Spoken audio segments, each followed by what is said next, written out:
Donc, bonjour à tous, je suis Robin Potoki du cabinet Wastone, un cabinet de conseil qui accompagne les grands comptes ou les plus petites entreprises dans tous leurs projets de transformation et en particulier sur les sujets d'énergie, d'infrastructure et de mobilité. Et je suis accompagné aujourd'hui de 4 intervenants pour traiter du sujet de la décarbonation du transport lourd, donc transport de marchandises.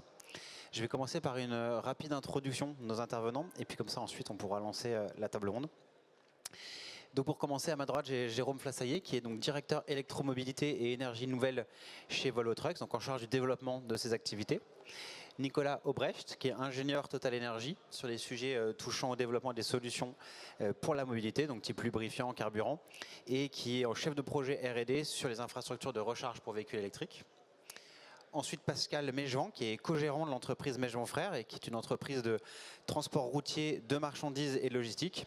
Et il est particulièrement en charge des sujets d'IT et de prospective et a notamment travaillé sur un grand nombre de sujets autour de la réduction de l'impact carbone du transport lourd. Et puis enfin, Louis Gauthier, qui est directeur de l'ingénierie, de l'innovation et du développement chez ATMB. Donc c'est Autoroute et Tunnel du Mont Blanc, en charge de la décarbonation des mobilités, que ce soit légères ou lourdes. Et donc peut-être pour initier les échanges, faisons une première introduction, ou plutôt un pas de recul sur pourquoi on est là aujourd'hui.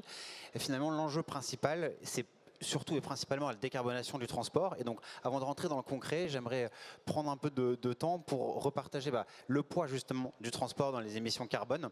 Et puis discuter aussi de la réglementation qui est un des principaux drivers qui va pousser à cette transition.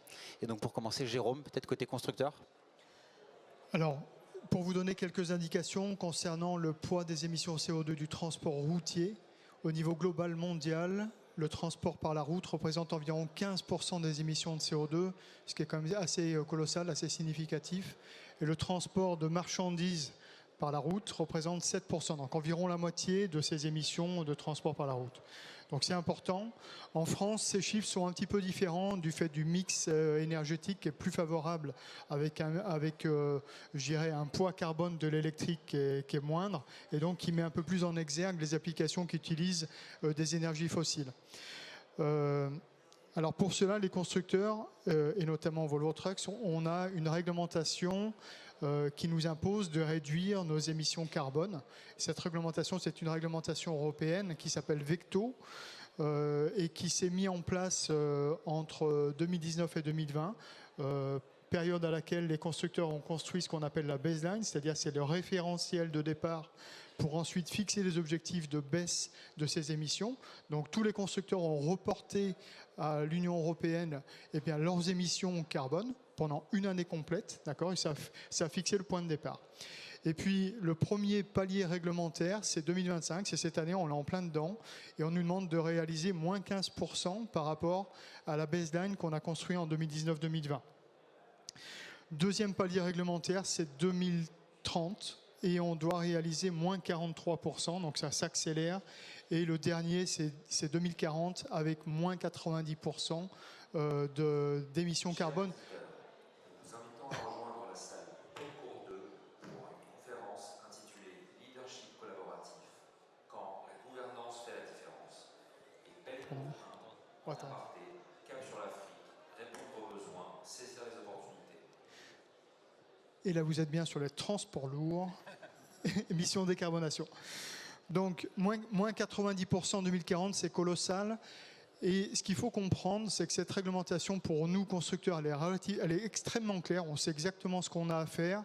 Et elle concerne les émissions qu'on appelle du réservoir à la roue. C'est-à-dire que la source de l'énergie, si jamais il s'agit d'une énergie bio, on peut parler du B100, on peut parler du HVO, on peut parler du biogaz, eh bien, ne rentre pas dans les compteurs constructeurs. Donc, ce qui rentre, c'est l'efficacité énergétique. C'est pour ça qu'on continue à améliorer l'efficacité énergétique de nos camions, y compris sur le diesel. Hein. On continue à réduire les consommations de nos camions. Et puis, on travaille sur des énergies qui comptent pour zéro dans ces émissions. C'est l'électricité. Et puis, demain, quand je dis demain, c'est pas avant 2030, eh bien, la technologie hydrogène.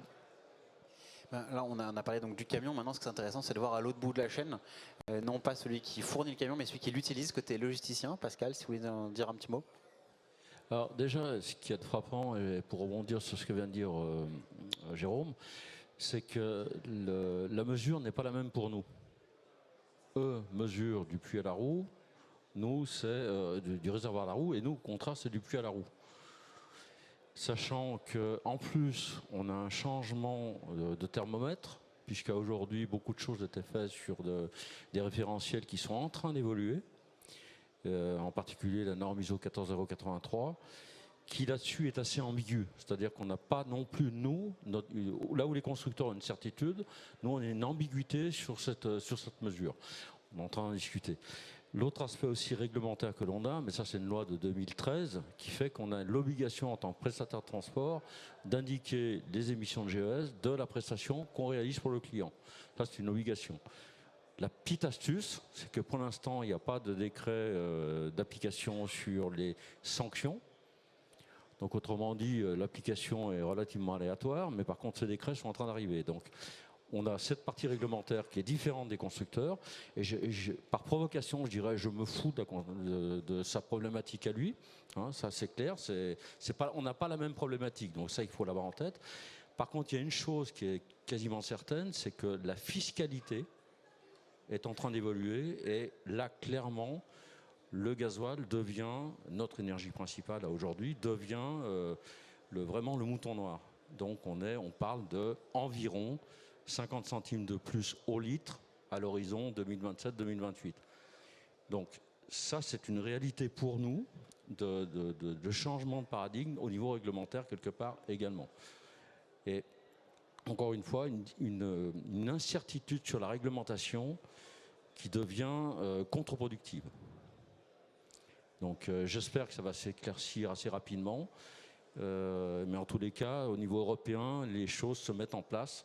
C'est plus au niveau français qu'on a une zone un peu compliquée. Voilà. Et puis la différence, on l'a vu quand on a pu préparer les échanges, mais la grosse différence aussi, c'est une notion de temporalité. C'est-à-dire que certes, les acteurs n'ont pas les mêmes réglementations, les mêmes contraintes, mais ils n'ont aussi pas du tout le même pas de temps. On a des acteurs de l'écosystème qui vont avoir besoin de long terme, de visibilité, notamment sur les notions d'infrastructure, donc de faire des investissements à plusieurs dizaines d'années. Et à l'inverse, on a des acteurs qui réfléchissent de manière beaucoup plus opérationnelle, beaucoup plus concrète à la journée, la semaine, le mois, au maximum l'année.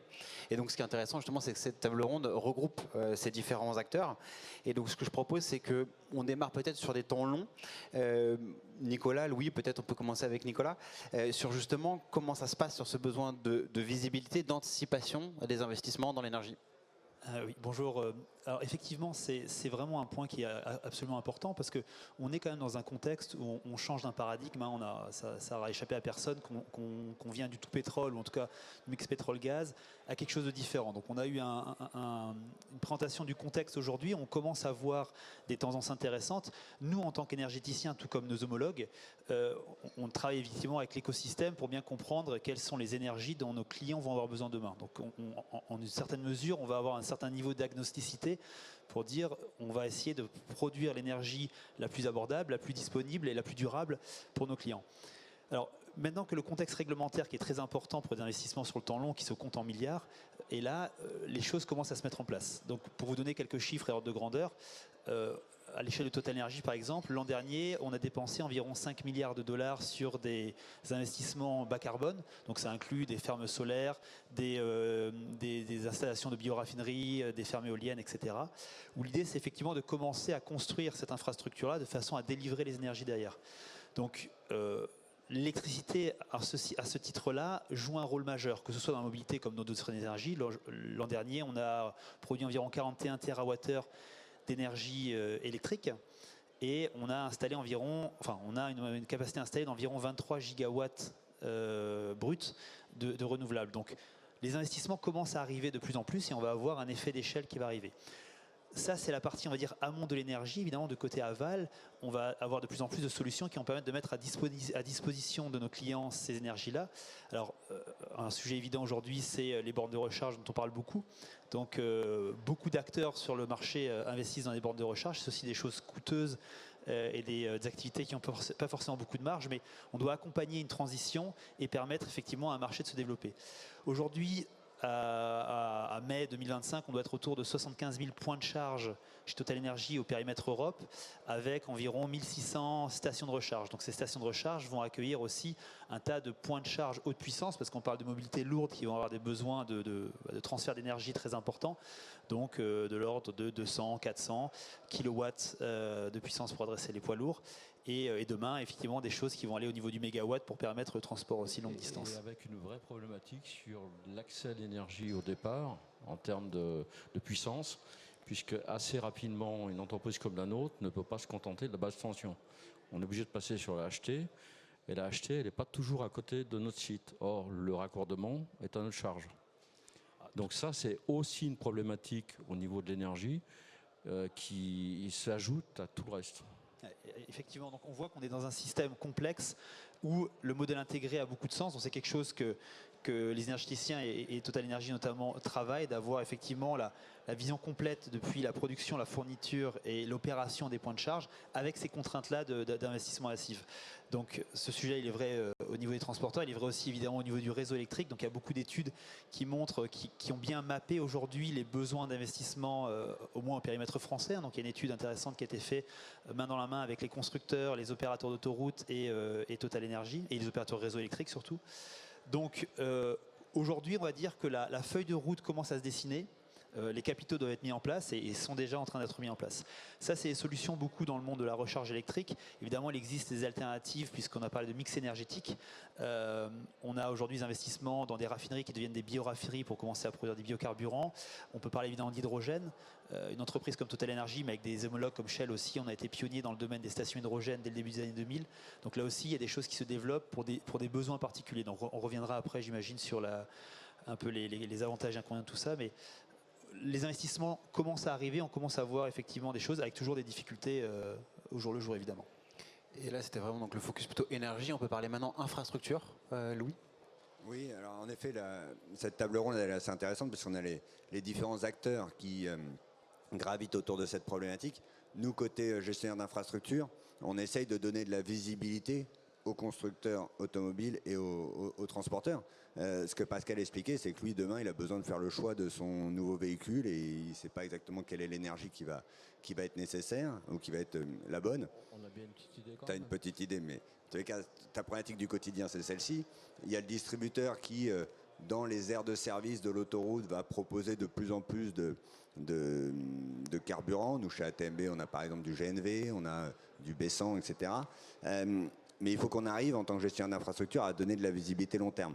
Et pour vous donner une illustration, on est actuellement en train de travailler sur un projet avec un groupement composé notamment d'Alstom qui s'appelle Hiro de Mont-Blanc et qui est un projet financé par l'Union européenne et la BPI qui vise à essayer, c'est vraiment de la R&D, qui vise à essayer de recharger en roulant le véhicule électrique et le poids lourd électrique sur la route. On est vraiment sur de la R&D. C'est quelque chose qui verra le jour d'ici plusieurs dizaines d'années en conditions courantes. Mais ça permet clairement de donner de la visibilité aux acteurs du secteur sur ce qu'est l'avenir du transport. C'est actuellement quelque chose qu'on teste sur un site fermé à Transpolis, au nord de Lyon. Et si les conditions sont réunies, on va le tester grandeur nature sur la RN 205 qui monte vers Chamonix. Et donc ça permet de donner un peu de lisibilité, une feuille de route aux différents acteurs. Et si je puis me permettre aussi, c'est que autant la solution de route électrique, personnellement, pour participer à des groupes de travail là-dessus, j'y crois pas une seconde. Clairement, mais ça, Louis était prévenu, donc il n'y a pas de surprise pour lui. Par contre, il y a une chose d'intéressante dans ce projet, c'est que c'est à marier avec l'exploitation du véhicule. C'est-à-dire que ce type d'expérimentation peut ouvrir la voie à du relais, puisque l'électromobilité, et d'ailleurs, quelles que soient les énergies alternatives, casse nos modèles d'exploitation. Véhicule diesel, c'est 3000 km avec un plein. Véhicule électrique aujourd'hui, c'est moins de 200. Donc ça casse forcément nos modèles d'exploitation. Et dans ce cadre-là, le projet d'autoroute électrique peut être peut-être intéressant pour regarder le système de relais, c'est-à-dire qu'on pose des semis, un opérateur fait du navettage entre deux points, pendant que notre conducteur, par exemple, sur la période de repos de nuit. Enfin, il y a des choses à imaginer comme ça. Et puis, ça ouvre aussi, à mon avis, alors que je ne suis pas pour non plus, mais sur le véhicule autonome, clairement, on met 3 semis derrière un tracteur, même s'il roule à 60 à l'heure sur l'autoroute, ça roule. Donc, c'est en cela que le projet peut être intéressant, mais pour une utilisation normale tel qu'on le fait aujourd'hui, la batterie fait encore moins que 200 km, donc on ne fera rien avec. Mais ça vaut le coup d'être testé, en effet. Mais ce qui est intéressant sur un projet comme le nôtre, c'est que contrairement au véhicule léger, le véhicule léger, on savait que la décarbonation passerait par l'électrique et ça s'est fait assez rapidement dès lors que l'infrastructure a proposé des bornes de recharge qui permettaient de partir en vacances ou de partir de Lyon à Chamonix sans le souci de tomber en panne. Là, sur le poids lourd, personne ne sait exactement. Enfin, on parlait tout à l'heure on était agnostique. Donc, il faut qu'à un moment, il y ait des projets un peu phares qui soient lancés par l'État, par l'Union européenne, pour permettre de donner à peu près une feuille de route. Ce sera peut-être pas exactement ça. Ce sera peut-être différent. Mais en tous les cas, ça permet à un moment de se dire c'est vers l'électrique qu'on se dirige. Oui, mais c'est exactement ça, c'est de voir que finalement les investissements, alors qu'on parle beaucoup de mix énergétique et d'adapter l'énergie, le carburant à l'usage, les investissements, eux, à moyen long terme, ils sont plutôt vers l'électrique. Et ça, j'aimerais vous faire réagir tous. Finalement, c'est qu'est-ce qui fait aujourd'hui que l'électrique semble finalement prendre un pas d'avance en quelque sorte et que l'écosystème a l'air de s'aligner malgré des contraintes tout à fait réelles et concrètes à court terme. Hein. Mais sur cette vision long terme, en tout cas, l'électrique semble, entre guillemets, gagner, en tout cas prendre le large. Pour la vision d'un constructeur, si je peux me permettre, l'électrique, c'est la technologie qui nous permet de tenir nos objectifs réglementaires. Ce qu'il faut savoir, ce que je ne vous ai pas dit tout à l'heure dans Vecto, c'est que chaque % en écart par rapport à la réglementation va nous imposer des pénalités financières énormes, colossales. Donc nos entreprises n'ont jamais autant investi qu'aujourd'hui, au point qu'on est obligé aujourd'hui de s'associer avec nos concurrents pour développer les technologies. On développe aujourd'hui avec le groupe Traton, avec Daimler Truck, le groupe Volvo, Mylance, qui est une co-entreprise qui permet d'installer justement des stations de recharge, donc un opérateur de recharge. On a créé un opérateur de recharge qui s'appelle Mylance et qui permet aux camions électriques de se recharger. On a également créé une co-entreprise avec Daimler Truck sur l'innovation et plutôt la construction, le développement, la construction, la production de la pile à combustible à hydrogène. Voilà, donc ça c'est l'effet constructeur. Et bien sûr, on n'oublie pas ce que disait Pascal, c'est que le monde réglementaire des constructeurs et le monde réglementaire des transporteurs n'est pas le même et que le besoin de décarbonation, c'est tout de suite. Et bien sûr, on a tout ce panel d'énergie alternative qu'on a développé. Je cite le B100, donc le biodiesel, les HVO, le gaz, le biogaz, qui fait partie complètement du panel aujourd'hui des solutions qu'on a développées. Pardon, Louis, je vous donne la parole, mais après on pourra justement parler des e-fuels et des carburants avec Total Energy. Moi, sur ce point-là, je voulais juste indiquer que nous, encore une fois, Autoroute et Tunnel du Mont-Blanc, on est là pour accompagner la décarbonation de nos clients, qu'ils soient véhicules légers ou véhicules lourds. Et on n'a pas de religion sur la bonne énergie. Par contre, ce qu'on sent quand même au niveau de l'État, c'est qu'il y a quelques années, on parlait beaucoup d'hydrogène. On avait, nous, d'ailleurs, lancé un projet d'hydrogène dans la vallée de l'Arve. On portait un projet, mais c'était un projet de territoire. Il fallait que certaines collectivités ou certains industriels s'associent au projet pour que ça fonctionne. On a été jusqu'au permis de construire. On a dû abandonner le projet parce que finalement, parce que c'était des coûts très importants pour les utilisateurs. Et donc, voilà. Mais par contre, la grande nouveauté, c'est qu'au niveau de l'État, le concédant, celui qui impose aux concessionnaires des directives, il y a un schéma directeur des infrastructures de recharge pour véhicules électriques poids lourds qui a été mis en place et qui impose à toutes les sociétés concessionnaires à horizon 2030, 2035, 2040 un certain nombre de bornes de recharge poids lourds. Et la feuille de route, la trajectoire, elle est assez ambitieuse. Et donc, c'est quand même hyper dimensionnant pour l'avenir du transport, parce qu'il n'y a pas aujourd'hui de feuille de route identique pour l'hydrogène ou pour d'autres alternatives. Et le point que vous venez de souligner, Louis, c'est qu'en fait, on l'a connu avec le développement du GNV, justement l'implémentation du réseau, toute la problématique du foncier, le fait que si l'autoroute donne un coup de main, quelle que soit l'énergie en fait. C'est un accélérateur aussi d'énergie alternative, donc il ne faut pas l'oublier non plus. Donc c'est là où le réseau a aussi son importance, la capacité d'investissement aussi. Par contre, sur l'énergie unique, là je voudrais quand même m'exprimer un petit peu, c'est que on défend au niveau des fédérations, au niveau de la profession, et même de notre entreprise, le vrai mix énergétique. C'est-à-dire que oui, il y aura de l'électricité. Là, on va rassurer tout le monde, on roulera avec des véhicules électriques un jour. Il n'y a pas de souci là-dessus. Il n'y a aucune discussion là-dessous. Par contre, quand on voit les difficultés qu'on a eues 10 ans pour maîtriser le GNV, 10 ans. C'est-à-dire qu'aujourd'hui, chez nous, 50% du parc en GNV, on a mis 10 ans pour que l'exploitation tienne la route derrière. Donc on imagine bien qu'avec l'électromobilité et ses difficultés supplémentaires qu'on a déjà citées, que ça risque d'être au moins aussi long. Enfin en tout cas, ça ne va pas se faire du jour au lendemain. Et puis il y a l'autre aspect aussi, je l'exprime à chaque fois en public, n'oublions pas qu'en tant que transporteur, en 2022, il y a eu quelques événements au mois de février, au mois de mars et au mois de septembre, on a eu un rationnement du gazole. Le terme est exact. On n'avait plus accès aux produits en tant que transporteur. Je peux vous assurer que quand vous avez des clients, la grande distribution comme nous, vous leur dites « je ne peux pas faire rouler le camion parce que j'ai plus d'énergie », je pense qu'il faut qu'on réfléchisse aussi à cette problématique-là. D'où le mix.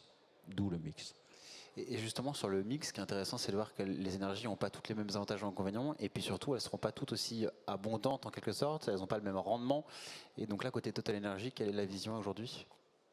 Oui, effectivement, je soutiens cette question de mix. Aujourd'hui, j'ai dit, c'est compliqué, je pense, de passer d'un monde tout pétrole à tout quelque chose d'autre. Donc il y a un vrai mix qui s'installe. Néanmoins, les énergies ont des avantages et des inconvénients et notamment certaines contraintes fortes. Si on parle tout de suite aujourd'hui des énergies qui sont les plus évidentes en remplacement du parc actuel, qui sont les biocarburants, puisqu'on reste sur une énergie liquide. Alors les biocarburants ont plein d'avantages, ils ont un désavantage majeur malheureusement, c'est leur disponibilité. C'est qu'aujourd'hui la ressource à la base pour créer du biocarburant de la qualité nécessaire pour faire rouler des camions avec fiabilité est largement insuffisante pour couvrir les besoins. Au-delà de la quantité qu'il faudrait pour le parc, vient des compétitions avec d'autres usages. Donc aujourd'hui, il y a des solutions, enfin des mobilités lourdes encore plus compliquées à décarboner, en tête de liste l'aviation. Donc aujourd'hui, les biocarburants ont tendance à beaucoup être dirigés vers l'aviation, malheureusement, qui n'a pas beaucoup d'autres alternatives. Voler des gros porteurs aéronautiques à batterie, c'est vraiment pas pour demain, et je pense que ce sera peut-être jamais le cas. Et la marine aussi. La marine est un gros secteur d'activité avec des gros besoins aussi de décarbonation. Ils ont un peu plus d'alternatives que l'aérien. Néanmoins, il y a beaucoup de biomasse qui risque d'aller dans le secteur maritime.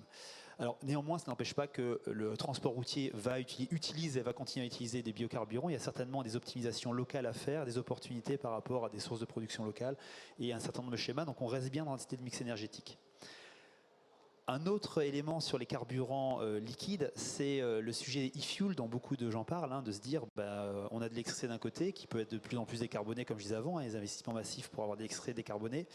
On récupère du CO2 de quelque part, donc on fait un peu comme une plante, et puis on reconstruit des molécules, on fait des Legos pour faire tourner des camions. Donc tout ça est très attrayant, et en tant que chercheur, on peut s'éclater là-dessus. Le vrai problème, il est double, c'est le prix, parce que plus on met des étapes de transformation, plus ça va coûter cher. Et là, on dit non. Et voilà, exactement. Et il y a un enjeu, je vous rappelle, nous, notre raison d'être, c'est de fournir de l'énergie abordable et disponible. Et là, c'est pas du tout le cas, pour le coup. Donc, le TCO, le coût que vous payez exploserait malheureusement, parce qu'aujourd'hui, on ne sait pas faire aussi bien que la chaîne pétrolière. Mais un autre problème fort là-dedans, c'est que quand on commence à regarder d'un point de vue énergétique, de l'électron qu'on a produit sur un panneau solaire, une éolienne ou ce que vous voulez, jusqu'au camion, on est sur des rendements qui sont extrêmement faibles. On est de l'ordre de 10% de rendement énergétique, ce qui est assez catastrophique. Donc on se dit qu'il y a une meilleure façon d'utiliser cette énergie. C'est une question de souveraineté énergétique, de rendement et d'efficacité globale de la chaîne. Donc ça, ce sont des chaînes particulières. On a parlé brièvement de l'hydrogène. Donc bon, l'hydrogène, c'est sûr que ça a alimenté beaucoup d'intérêts, de débats et d'envie au niveau de tout l'écosystème. Je pense qu'aujourd'hui, l'hydrogène se heurte beaucoup à une réalité forte qui est la difficulté de continuer à faire baisser les coûts et améliorer la fiabilité. Notamment, l'hydrogène a de sens que c'est de l'hydrogène qui est fait de façon durable, donc notamment l'hydrogène qu'on dit vert, fait avec des électrons renouvelables dans des électrolyseurs. Alors vient la question de d'où vient l'eau qu'on utilise, il faut la dessaliner, c'est de l'eau de mer.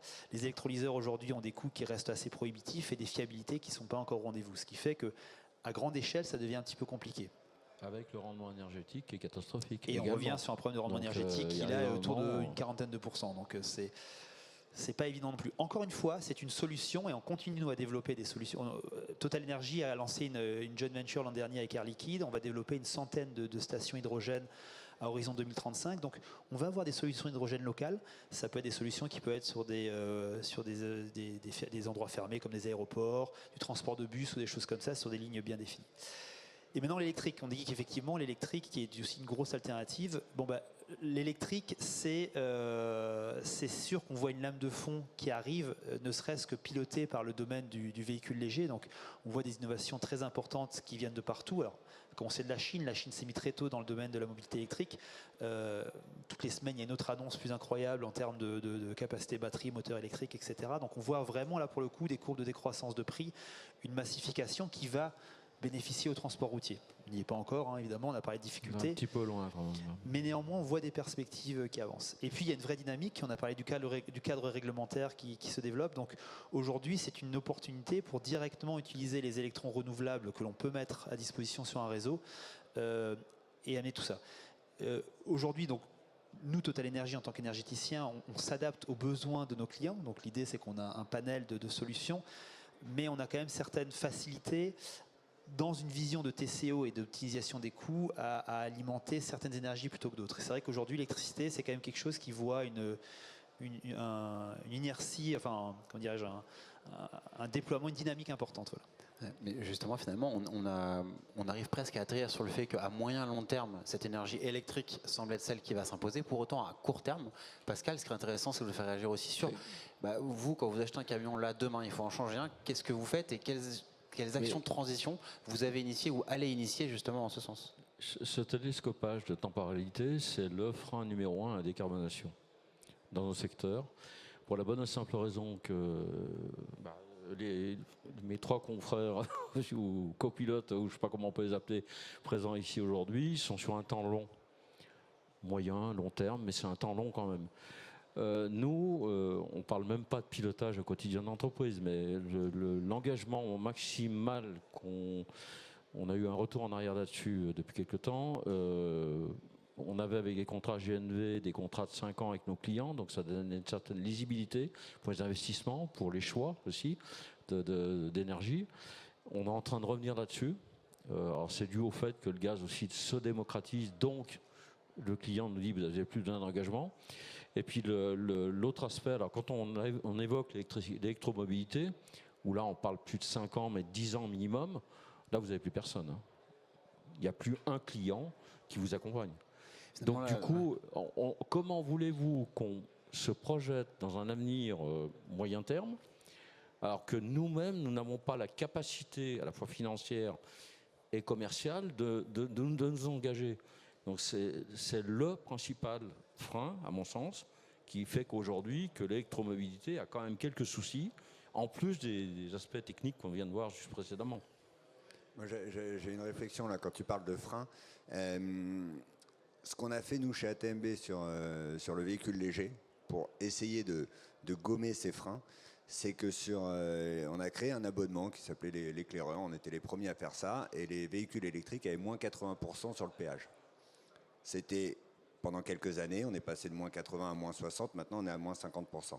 Mais quand on interrogeait les clients qui avaient cet abonnement à moins 80%, 50% d'entre eux nous disaient que c'est cet abonnement qui avait fait qu'à un moment ils avaient penché pour l'électrique, ils y pensaient, et puis comme tout le monde, ils ont fait leur calcul, ils se sont dit si je paye que 20% du péage, ça va me faire basculer.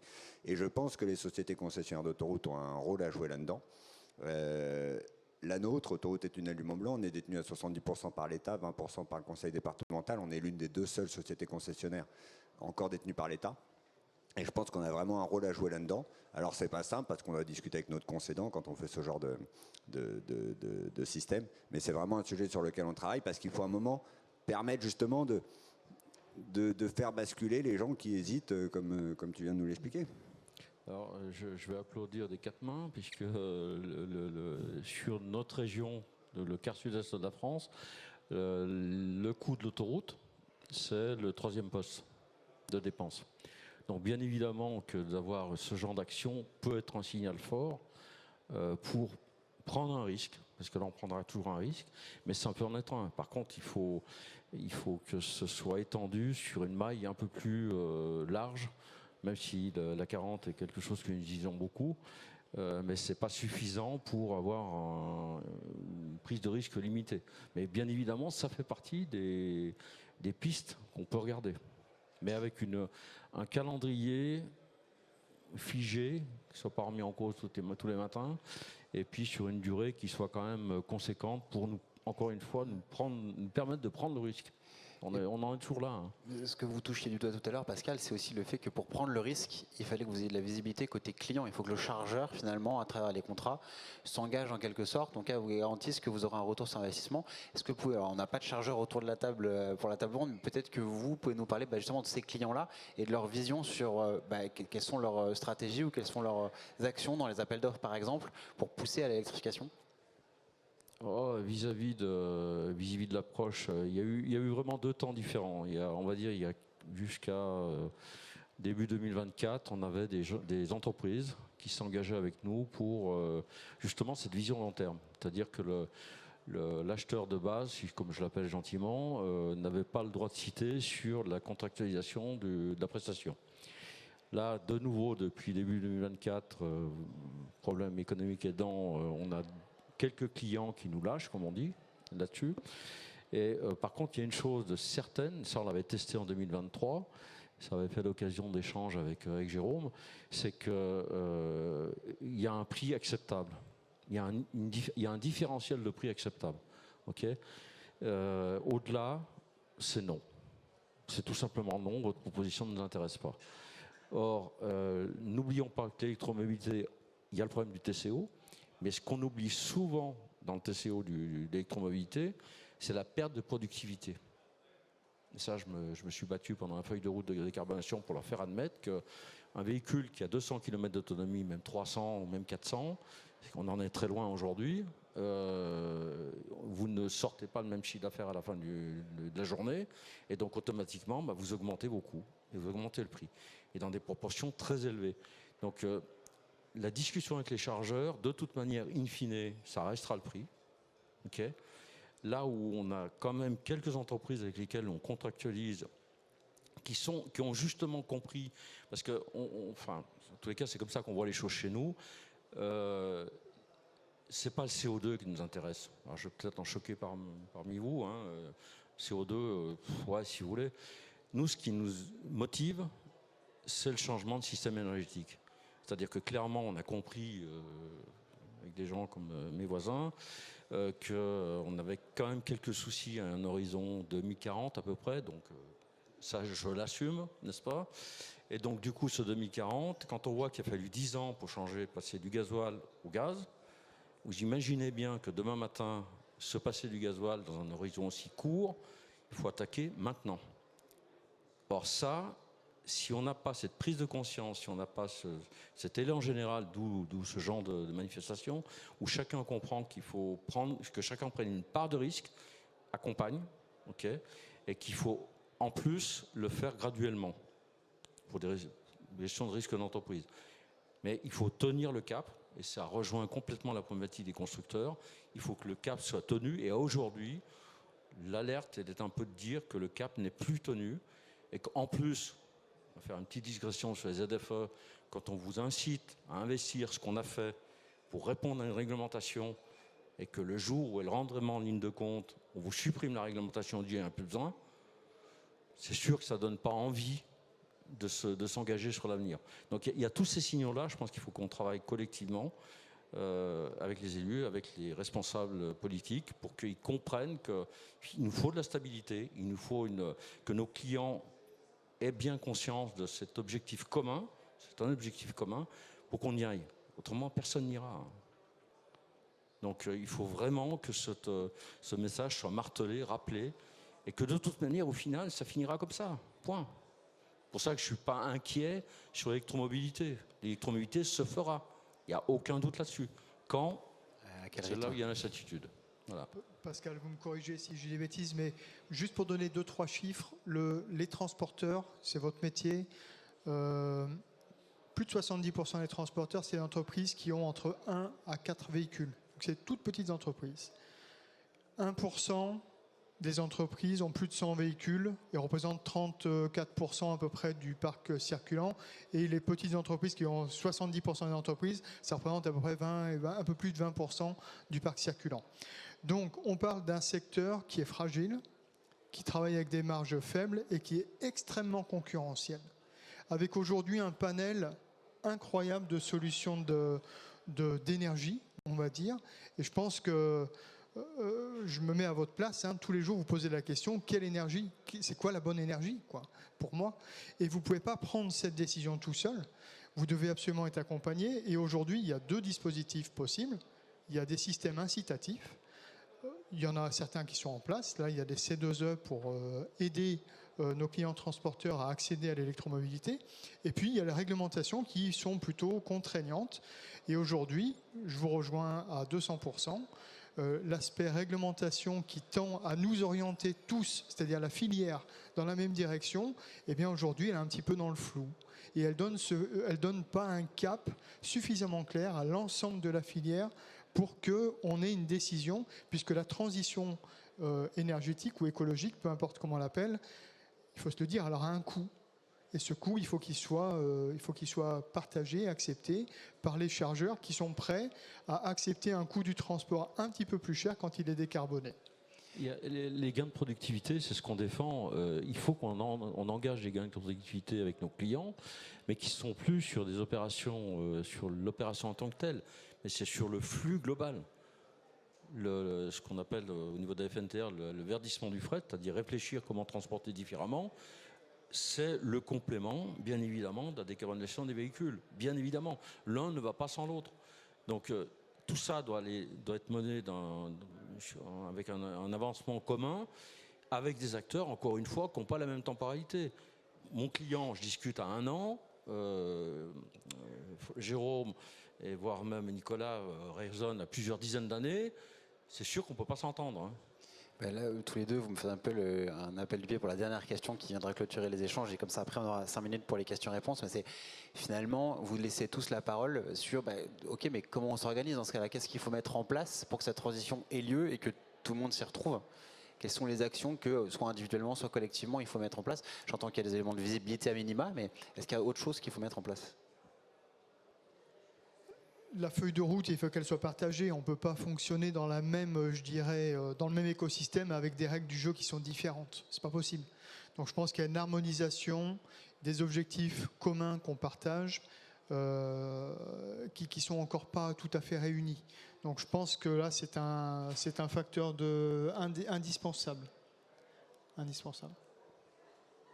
Je partage complètement ce qui est dit. Évidemment, la stabilité, elle est absolument nécessaire sur l'enjeu des investissements qui doivent être mis en place pour faire baisser les coûts de ces nouvelles technologies. On va forcément vers des courbes de décroissance de prix, mais à quel rythme, c'est tout ça, c'est l'enjeu. Donc il y a aussi un élément qui est fort, c'est qu'on a la chance d'avoir un marché large au périmètre de l'Europe, donc il y a vraiment une maille importante à travailler à ce niveau-là. Le transport routier, c'est un sujet qui est européen, aujourd'hui beaucoup même ouest européen. Donc on a une maille qui devrait permettre de pouvoir mettre en place un cadre avec un cap précis. C'est vrai qu'aujourd'hui il est un peu flottant. Il y aura toujours, comme on l'a dit avant, quelques énergies alternatives, mais je pense qu'il y a des mainstreams qui sont vraiment à ancrer de façon à déployer rapidement l'écosystème qui permet aux acteurs de se positionner. Moi, l'alerte un petit peu à poser aujourd'hui, c'est que un certain nombre d'entreprises ont fait l'effort de réfléchir à la décarbonation avec des biocarburants principalement. Et là, je ne parle pas que du biométhane, hein, je parle également du HVO ou du B100. Et justement, je sais que je ne vais pas me faire de copains, mais les acteurs de l'électromobilité sont un peu trop incisifs sur le fait de couper rapidement tous les dispositifs qui sont autour de ces biocarburants, qui a pour effet, au niveau des chaînes d'entreprise, de se retrouver comme étant, comme penser, comme on s'est fait avoir. Voilà, clairement, un peu comme les ZFE. Donc ça, je pense que c'est la première alerte, en complément de ce que vient de dire Jérôme. C'est-à-dire que oui, il faut une feuille de route globale, il faut quelque chose de tenu dans le temps, mais également faire attention. Il y a des acteurs qui ont déjà décarboné, qui ont fait des efforts, qui ont investi, qui ont pris des risques. Et il ne s'agirait pas qu'au nom de l'électromobilité, encore une fois, je le répète, je suis convaincu qu'on ira. Je n'ai pas de doute avec ça. Par contre, attention de ne pas appuyer un peu trop fortement, parce que là, le risque, c'est que des acteurs comme nous, on se dit, on va rester au diesel et puis on verra bien ce qui va arriver. Et auquel cas, tout le monde a perdu. Donc c'est vraiment ça, c'est que tout le monde se calme, on réfléchit collectivement, comme on le fait aujourd'hui, à quelles sont les solutions, parce que de toute manière, on devra y aller, et surtout, on n'effraie pas les entreprises qui ont déjà fait l'effort. Parce que ça, c'est ce que j'entends au niveau de la profession. Moi, juste un point pour clôturer, tu parlais de... Et j'attends la remise. Ça fait plusieurs fois que j'en parle, donc à un moment, il va falloir qu'on y aille. Non, juste pour conclure, en termes d'organisation, je pense, on parlait tout à l'heure de stabilité, de visibilité avec la feuille de route, le schéma directeur des IRVE.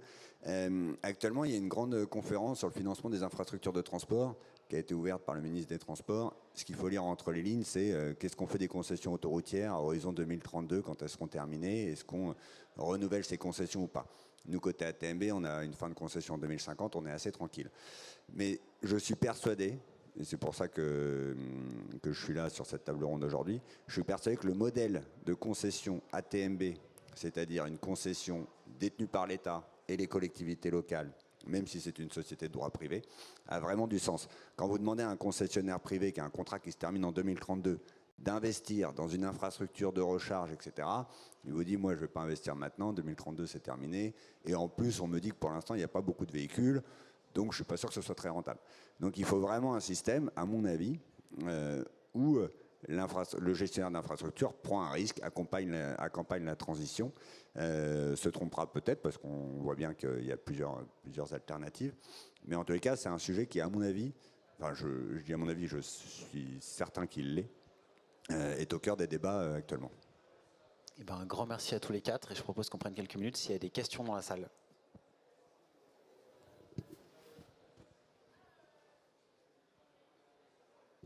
Merci. Oui, c'était pour rebondir à ton propos, Pascal. Il faut savoir qu'avant-hier, le gouvernement a publié une consultation publique sur un mécanisme qui s'appelle l'IRIC, qui va remplacer la Tiruert, et ce qui permet de rendre les biocarburants comme le bio-GNV, le HVO, le B100 compétitifs par rapport au gazole, en attendant justement le développement de l'électrique.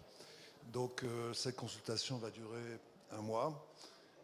Maintenant, on peut la trouver sur le net, donc je vous encourage vraiment à la consulter. On peut y travailler ensemble, tous ensemble.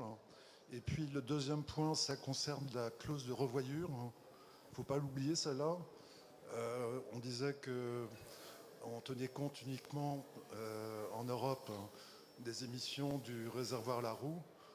L'idée, c'est de mettre en place un CCF, Carbon Correction Factor, pour faire un calcul, non pas du réservoir Laroux, mais du puits à Laroux. Donc voilà, il y a quand même quelques coins de ciel bleu à l'horizon.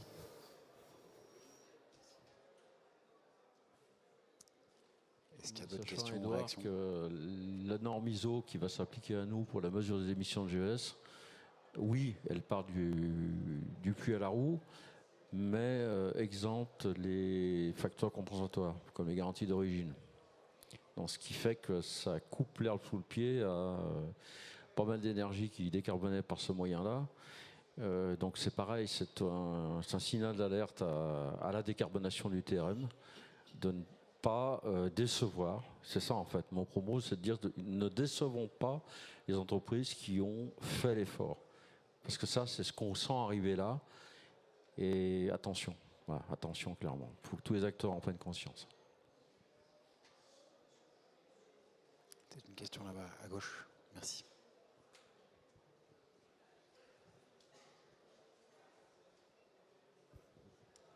Merci pour cette discussion. Il y a un rapport Enedis qui était sorti il y a 1 an avec un certain nombre de constructeurs et Vinci Autoroute, mais il n'y avait pas de logisticien, il me semble, dans les auteurs. Et dans ce rapport, il me semble avoir lu qu'il y avait des pauses réglementairement prévues, y compris pour le transport long terme, toutes les 3 heures ou 4 heures, je ne sais plus. Alors, est-ce que c'est purement théorique et pas applicable en pratique? Mais du coup, je voulais vous poser la question à vous, Pascal, comme vous êtes logisticien, par rapport à ça, étant donné qu'avec les progrès qu'on voit arriver sur les batteries, y compris sur la recharge, avec des systèmes de stockage par batterie aussi stationnaires au niveau des bornes de recharge, on pourrait imaginer que lors de ces pauses, le temps de pause réglementaire suffirait à recharger suffisamment les camions. Quel est votre avis là-dessus? Je vais faire mon politique. Je vous remercie de m'avoir posé la question. Plus sérieusement, je vous invite tous à vous intéresser à ce qu'est notre activité au quotidien. Le mythe de ce cher Elon, que je ne peux pas encadrer, il n'existe pas véritablement. C'est-à-dire que les 45 minutes de pause sont toujours fractionnées quasiment dans 80% des cas d'exploitation. Donc c'est des pauses de 15 minutes, des pauses de 30 minutes, et ainsi de suite. Donc déjà ça, ce mythe-là, on l'oublie, c'est la théorie. En plus, il faudrait, vous voyez un peu le truc, il faudrait que quand le conducteur qui a l'obligation de prendre cette pause, c'est la réglementation sociale européenne, il a le chargeur sous la main tout de suite. Je rappelle que nos outils de production sont mobiles. D'accord? Il n'y a pas un fil à patte. Donc déjà là, les 45 minutes, on l'oublie. Par contre, dans les schémas qu'on discute avec ces deux messieurs, oui, il y a des choses à travailler. C'est pour ça que je disais tout à l'heure que la réflexion sur l'exploitation est intrinsèque à l'électromobilité. Et elle est même indispensable. La recharge, nous, ce qu'on voit de plus intéressant, c'est quand même la recharge en dépôt. C'est quand même la recharge en dépôt pour des raisons de coût. Week-end dernier, j'étais content. C'est la première fois qu'un camion à l'arrêt dans la cour me fait gagner de l'argent. Bah oui, on est en prix direct sur l'électricité. Donc, on a gagné de l'argent en faisant rien. Moi, ça me va bien. Franchement, ça me va bien. Je ne sais pas si ça durera, mais ça me va bien. Donc, en tous les cas, la recharge en dépôt est la moins impactante sur nos exploitations. Et après, il faut qu'on construise nos plans de transport autour de ça. C'est pour ça que je parlais tout à l'heure du relais possible avec ces autoroutes électriques où on file une semi et puis il y en a un autre qui la tracte. Enfin, c'est tout ça qu'il faut imaginer demain. La remise en cause, et ça passe automatiquement avec nos clients. Parce que c'est pareil, nos clients, on commence à leur dire il faut mettre une bonne recharge chez vous pendant le fameux temps de chargement. Là, à peu près, on peut arriver à 45 minutes. Qui paye? C'est basique. Hein. Qui paye la borne? Okay. Qui l'entretient? Okay. Est-ce que quand l'opération prend moins de 45 minutes, je bloque mon quai pendant 45 minutes? Sur certaines plateformes logistiques, c'est carrément pas possible. Enfin, il y a un moment, ces contraintes d'exploitation, dans le doux monde des bisounours de l'électromobilité tel qu'on a voulu nous la vendre, ce n'est pas possible. Il y a des choses possibles, il y a des choses auxquelles on peut aller, mais pas tout. Ce qu'on demande aux constructeurs aujourd'hui, véhicule électrique, on en a un. Okay, il fait 180 km, il fait au maximum 180 km par jour. Okay, on a testé un matériel de marque concurrente qui, soi-disant, devait être extraordinaire en termes d'autonomie. Il n'a pas fini la journée. 200 km. Ah oui, on lui a mis la charge qu'on a tous les jours. 45 tonnes. Enfin, 45 tonnes, pas total roulant. On n'a pas fini la journée. Donc ça veut dire quoi? Ça veut dire qu'il a fallu faire une recharge. On a rejoint tout à l'heure la problématique de productivité. Le conducteur a perdu 45 minutes de sa journée. Et du coup, il a fallu renvoyer un autre camion pour faire le chargement parce que la plateforme fermait. Donc, ces histoires-là, on ne va pas pouvoir les supporter, nous. Donc, c'est pour ça qu'il faut qu'on l'anticipe. Il faut qu'on prévoie les choses en amont avec le chargeur. en lui expliquant comment on l'a fait sur le gaz, voilà ce qu'on peut faire. Et ce qu'on demande encore une fois aux constructeurs, c'est qu'ils nous sortent, pour un 44 tonnes, au moins 400 km d'autonomie en charge. On en est loin, hein. On en est loin. Avec 400 km d'autonomie, notre connaissance du métier, notre volonté aussi d'évoluer, on arrivera à passer à l'électromobilité. Mais tant qu'on n'a pas atteint ces 400 km, on ne fera rien. Parce que c'est trop risqué.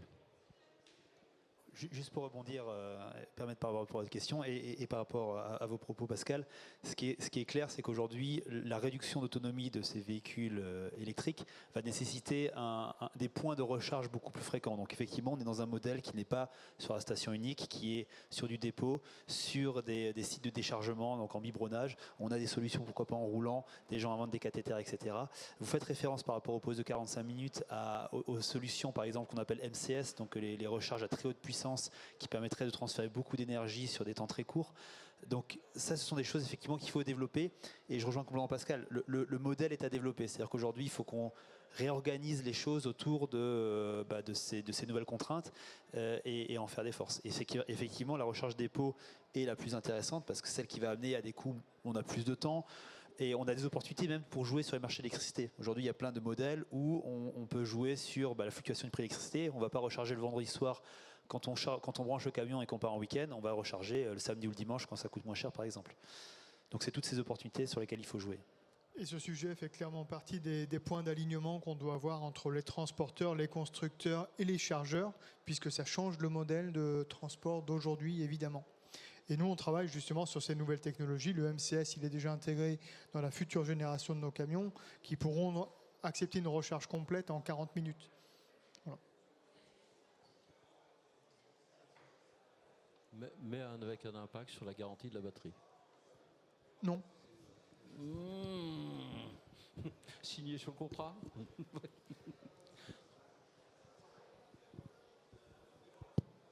Et du coup, en ordre de grandeur, 400 km d'autonomie sur un 45 tonnes, c'est quelle taille de batterie? Combien de kilowattheures pour faire 400 km d'autonomie sur un 45 tonnes? En fait, la consommation réelle et non pas de bisounours, le véhicule qui tourne actuellement, je vais dire le chiffre, pas de souci, 1,38 kWh/km en plein hiver. Et là, on tombe à 1,22 avec une température un peu plus clémente. On attend de voir l'été, on attend de voir si ça remonte. Mais en tous les cas, il y a déjà ce différentiel. Ce 1,22 ou ce 1,38, il est effectué avec un véhicule qui roule autour d'Annecy. Il n'y a quasiment pas de côte. Il n'y a pas de dénivelé. Le dénivelé est proche de zéro. Et il y a 3 tonnes dans la SMI. D'accord? Donc, le fameux véhicule dont je vous parlais tout à l'heure qui n'a pas fini la journée, on est monté à 1,7 kWh/km. Donc, vous prenez toutes vos machines à calculer, vous prenez le nominal des batteries données par les constructeurs, vous enlevez 70 ou 83%, enfin, vous gardez, 70 ou 83%, c'est la fameuse ouverture de la batterie. Et puis là-dessus, comme on n'achète pas un camion pour une journée ou pour un an, il faut que vous projetiez à 5 ans, voire plus. Et vous enlevez encore le facteur de réduction du SOC avec un horizon. Et là-dessus, les constructeurs, il faut le reconnaître, font les choses proprement. C'est-à-dire que, quel que soit le constructeur qu'on consulte, ils nous disent clairement, dans 7 ans, dans 5 ans, dans 7 ans, dans 12 ans, votre batterie, elle aura perdu de temps. Là-dessus, il faut reconnaître une chose, c'est qu'il y a une parfaite transparence là-dessus. Et donc, vous reprenez 80% fois 80%. Donc 64% du nominal, vous divisez par un 5, qui est grosso modo la consommation qu'on devrait obtenir à terme avec ce genre de véhicule, et puis vous avez la réponse. Donc ça fait une grosse batterie. Très bien. Un grand merci à tous les quatre et merci à tous d'avoir suivi cette table ronde. Bonne fin de journée. Merci.